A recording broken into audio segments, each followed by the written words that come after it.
How to fix TikTok effects problem in less than 50 seconds. Yes guys, in less than 50 seconds I'm gonna show you how to fix this problem.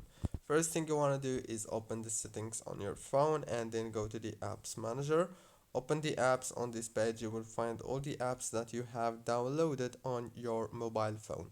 So all what you want to do is wait a few seconds, scroll,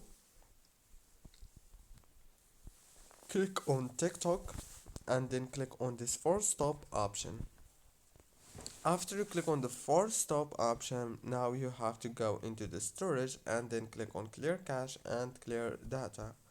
Go back again and click on the data usage right here, and then make sure to enable all those options from the mobile data, Wi-Fi, background data, and the roaming data.